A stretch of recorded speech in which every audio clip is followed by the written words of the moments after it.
Hello student, welcome to our channel CG smart study. आज की इस वीडियो में हम क्लास 6 के मैथमेटिक्स सब्जेक्ट के क्वेश्चन सॉल्व करेंगे।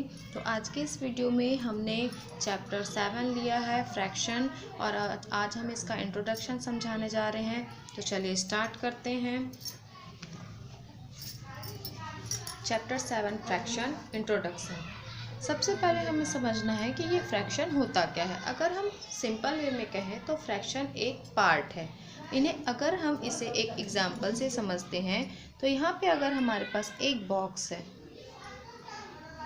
इस बॉक्स का अगर हमने 2 पार्ट कर दिया, बीच से एक लाइन खींच दी, तो ये पार्ट क्या हो गया, ये बॉक्स 2 पार्ट में डिवाइड हो गया। ये हो गया हमारा फर्स्ट पार्ट और ये हो गया हमारा सेकंड पार्ट।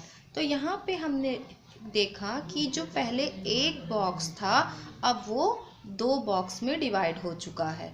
इस तरीके से अगर हमें इसे फ्रैक्शनल में लिखना है तो हम लिख सकते हैं कि हमारा जो एक बॉक्स था वो अब कितने बॉक्स में डिवाइड हो गया है, 2 बॉक्स में। मतलब अब उसके कितने पार्ट्स हो गए हैं, 2 पार्ट्स। तो अगर हमें उसे लिखना है फर्स्ट का तो हम इसे लिखेंगे 1/2। इसका मतलब है कि 1/2 का मतलब है कि ये 1 इस वाले बॉक्स को रिप्रेजेंट कर रहा है, जो इस बड़े बॉक्स जिसका 2 पार्ट हो गया है, 2 बन गए हैं, उनमें से ये 1/2 इस फर्स्ट वाले बॉक्स को रिप्रेजेंट करता है। अगर हम इसकी डेफिनेशन लिखें तो हम लिख सकते हैं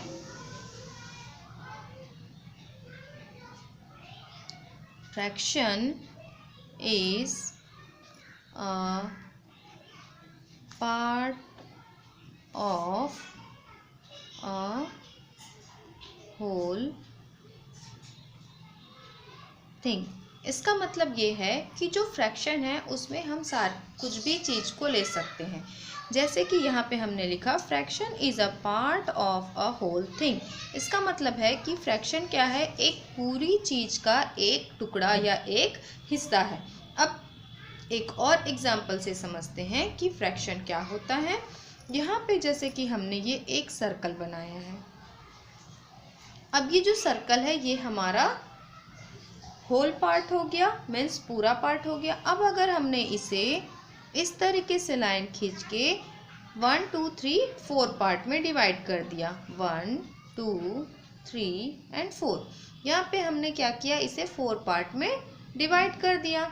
तो अब ये क्या हो गया, हमारा अगर फ्रैक्शन बनता है तो ये हमारा फ्रैक्शन बनेगा इस पूरे के साथ इस फर्स्ट वाले पार्ट का क्या पोर्शन होगा, है ना।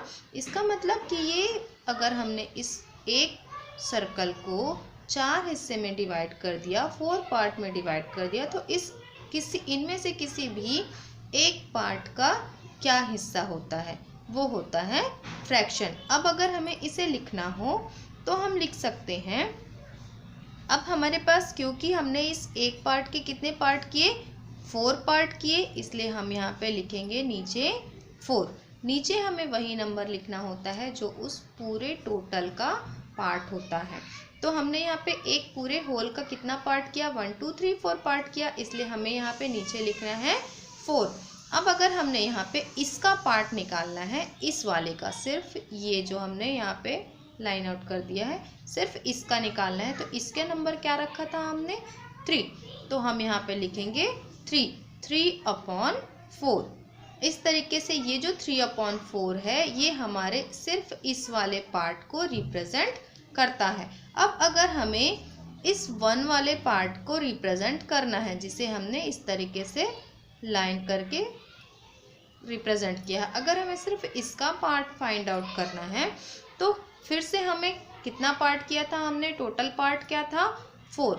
तो नीचे हम क्या लिखते हैं, टोटल पार्ट, इसलिए हमने यहाँ पे 4 लिख दिया। अब ये हमारा कौन सा नंबर का पार्ट था, फर्स्ट नंबर का, इसलिए यहाँ पे हमने लिख दिया 1। तो ये जो हमारा 1/4 है ये हमारे सिर्फ इस पूरे सर्कल के सिर्फ इतने पार्ट को ही रिप्रेजेंट करता है। इसका मतलब अब आप समझ गए होंगे कि जो फ्रैक्शन है वो क्या है, किसी पूरी चीज़ के एक थोड़े हिस्से को रिप्रेजेंट करने के लिए जो हम रेशियो यूज़ करते हैं उसे हम फ्रैक्शन कहते हैं। अब आगे हमें समझना है कि अगर हमने ये फ्रैक्शन बना लिया तो इसे हमें रेट कैसे करना है, और इसे हम जो ऊपर नंबर है उसे क्या कहते हैं और जो नीचे नंबर है हम उसे क्या कहते हैं। तो यहाँ पे हमने देखा कि यहाँ पे हमने लिखा 1/4। अब हम इसे कह सकते हैं 1/4। बट अब आगे हमें ये नहीं पता कि हमें इसे क्या कहना है और इसे क्या कहना है। तो अब हमें ये देखना है कि हमारा जो ऊपर वाला नंबर है उसे हम कहते हैं न्यूमरेटर, और जो नीचे वाला नंबर होता है हम उसे कहते हैं डिनोमिनेटर। तो अब हमें इसे ऊपर वाले को रिप्रेजेंट करते हैं हम न्यूमरेटर से,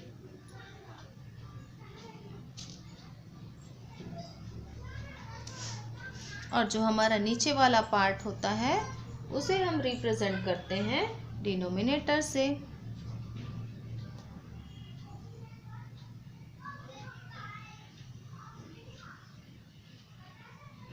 तो इस तरीके से आपको समझ में आ गया कि जो फर्स्ट ऊपर जो पार्ट है उसे हम न्यूमरेटर कहते हैं और जो नीचे है उसे हम डिनोमिनेटर कहते हैं। तो यहाँ तक आपको समझ में आ गया होगा कि फ्रैक्शन क्या है और फ्रैक्शन का पार्ट हम कहाँ से लेते हैं और इसे हम कैसे रिप्रेजेंट करते हैं। अब यहाँ पे हम फ्रैक्शन के दो सिंपल पार्ट देख लेते हैं।